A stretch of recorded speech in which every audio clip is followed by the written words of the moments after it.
seeing how I reviewed their movie a few years back, I think it's only fitting to look over the show Phineas and Ferb. For a while, whenever I went to a con, I would always see someone dressed up as one of these characters, usually Perry the Platypus. Everyone told me it was great, but I just didn't have time to watch it. Well, thanks to DisneyCember, it finally allowed me a chance to sit down and watch all the episodes and, yep, everybody's totally right.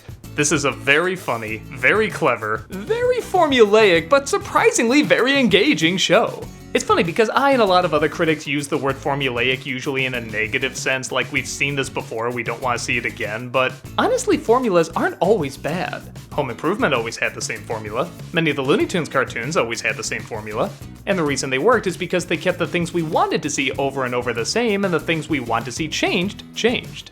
Phineas and Ferb has a brilliant formula. It usually goes something like this. Phineas and Ferb are two little boys who are bored over the summer.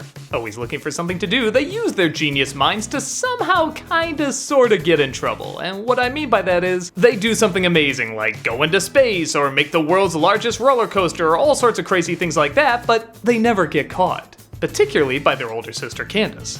Candace has an absolute obsession for getting them busted, but every single time she tries to drag her mom to see what they're doing, it's always somehow resolved, usually 1 second before the mother can turn her head to see it. But that's only half the story. Their pet platypus named Perry is actually a secret agent, always foiling the plans of Dr. Doofenshmirtz, who always wants to take over and or destroy the tri-state area. And just as the parents never see what Phineas and Ferb are up to, Phineas and Ferb never see what Perry is up to. But even on top of that, there's a ton of elements that repeat. Phineas's friend Isabella always helps out with the help of the Fireside Girls, kind of this Girl Scout troop. She always tries confessing her love for him, but Phineas never notices. Candace's sorta boyfriend named Jeremy always somehow works his way into the situation and distracts her. Doofenshmirtz's usually dysfunctional family usually works their way into his plans. There's always a song, sometimes two, and they're always really, really good. I'm usually humming them every time I see them. I mean, this is like Animaniacs levels great songs. Even half the dialogue is always repeated. I swear, you can make a whole YouTube channel of all the super cuts of people saying various things. You could edit all the time Phineas says, "Where's Perry?" You could edit all the times Isabella says, "What you doing?" You could edit all the time Doofenshmirtz says, "Curse you, Perry the Platypus," or "Tri-State Area," or any device with the word "inator" in it. Yet somehow, through all this repeating, every episode is hilarious. There's a couple reasons for this. One is, the characters are very likable. All the kids in this are incredibly optimistic, upbeat, and have this joyful, naive innocence to them. There's one episode where they try to travel around the world. The bully makes a bet that Phineas and Ferb can't do it, and when they get to the end, it looks like they're not gonna make it, but the bully actually helps them out because he wants to see them succeed. He could just call off the bet, but no, it's about the journey, it's about the traveling, and he gets that, everybody gets that. It's just that kind of lust for a great experience these characters kinda have. Even the antagonists with Candace and Doofenshmirtz. Candace just wants justification for being in control of the situation. If she can get the brothers caught, that means she succeeded, and of course she never succeeds. But she still loves her brothers, and the brothers love her, and they still look out for each other and help each other out when they're really in a bad spot. And Doofenshmirtz is both such a brilliant and yet pathetic villain that you can't help but feel sorry for him. Every time Perry tries to attack, he always has a trap ready, and it always works. It's just Perry always gets out of it. And his plans, kinda like Candace, often come back to just wanting control or appreciation, whether it's from society or his daughter or even sometimes Perry.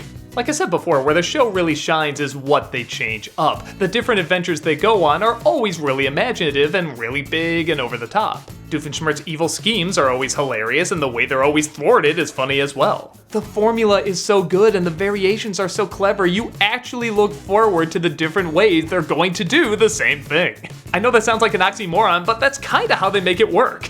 The few times they don't do the formula and they have a different plot usually work as well. There's one episode where they jump to the future, and yeah, it kind of feels like fan fiction, but, you know, good fan fiction. Like the kind you kind of say, wouldn't it be cool if they made an episode out of that? Well, they did, and it's pretty good.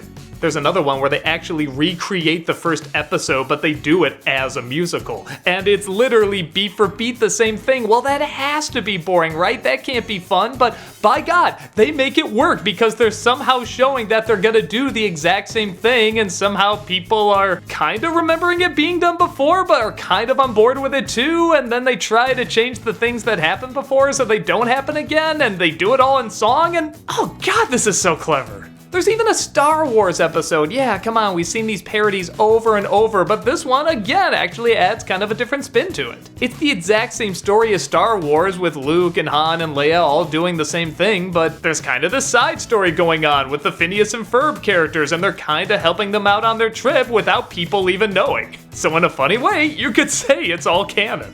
Well, kinda. Doofenshmirtz made a small version of the Death Star to crack walnuts, and the Empire just took a bigger take on it to blow up planets. Thanks, Rogue One.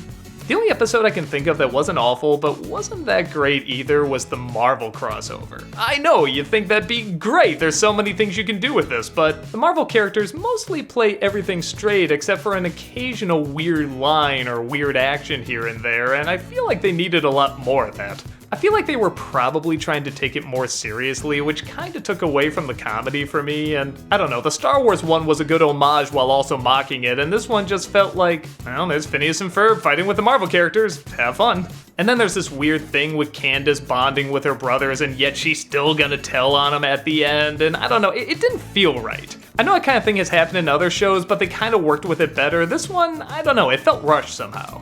But again, I'm being super nitpicky. The majority of these shows are incredibly funny, and the songs are incredibly hummable. And the characters are incredibly sweet, despite them living in a world that's very cynical and obviously plays on this predetermined fate that some of these characters are never gonna get what they want.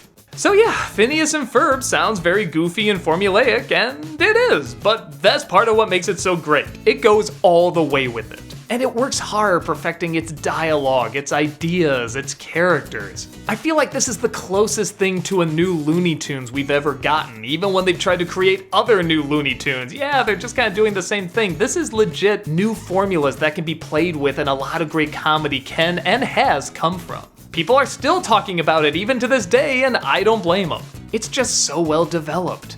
Every single time I think to myself, this will be the episode where I'll be sick of the formula, I'll say enough. They always find a new twist or a new angle to make it feel fresh again. If you haven't had a chance to check it out yet, do it. Whether you're a little kid that wants to feel smart like an adult, or an adult that wants to have fun like a little kid, this is the perfect show to do both.